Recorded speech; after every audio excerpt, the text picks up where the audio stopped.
I want to talk about the GT3 car of Assetto Corsa EVO.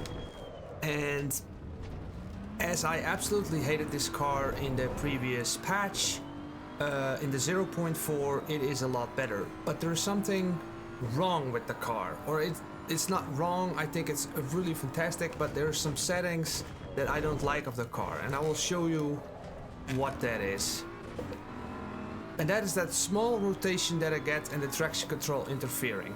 So if I drop, and the same for this corner, I'm throw braking into this corner, and want to get on the throttle, there is this weird slide that the car creates, and it's kind of upsetting, but then the TC interferes and it's all okay.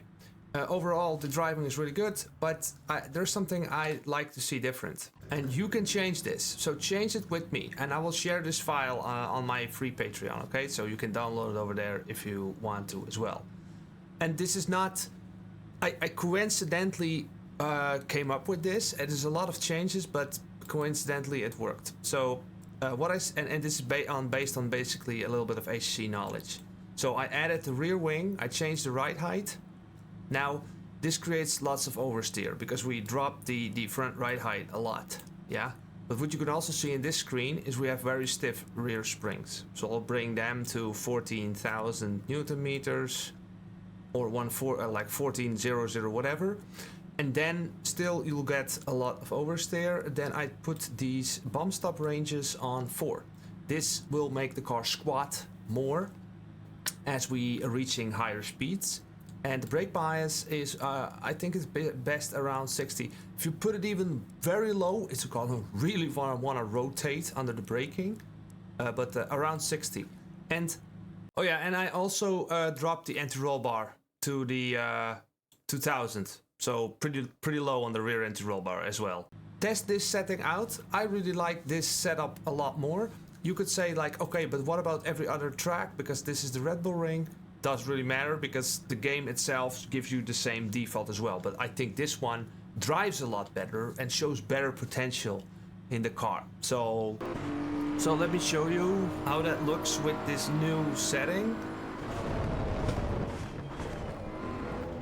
So I have to admit that driving on a flat screen is absolutely a big pain for me. In VR it absolutely doesn't work yet, unfortunately. But have a look, I just increased the TC a little bit still.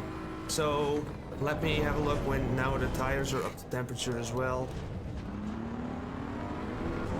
So what we basically did, we created some brake in the car. And this creates aerodynamic like force on the front tires. But because we have more ranges on the back and we have better brake bias, so the brake bias is lower, the car still wants to rotate under the braking, and with the rear softness of the rear end of the car makes the car more safe. So you can see now that I'm like accelerating better out of the corner and I get a nicely planted feel without this weird twitch. It still happens a little bit, so obviously this is a baseline. I didn't really put massive amount of time in the tune, but I think it drives a lot better now with lower brake bias.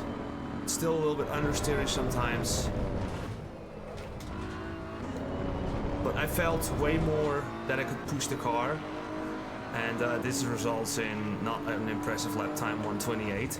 But this way I got it to drive better because the other setup had a lot more ride height on the front, had very stiff rear springs. And from all the car setup building that didn't make a lot of sense. So try this out. I'm curious how you like this tune, if it drives better. And I can imagine that some people might think this is too understeery. So then you can just add more ride height, maybe, and drop the brake bias even more. So it's gonna be even more rotating. So let me know. By the way, if you want to install these files, you go to the documents, car setups, and here it is, the BMW, and here I tested the setups on these different tracks.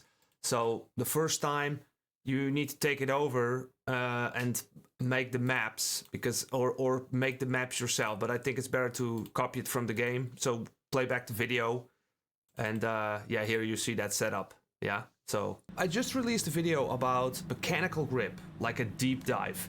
That video is right over here. Check it out. It goes a mile deep in what anti-roll bar does and how body roll works. Thanks for watching.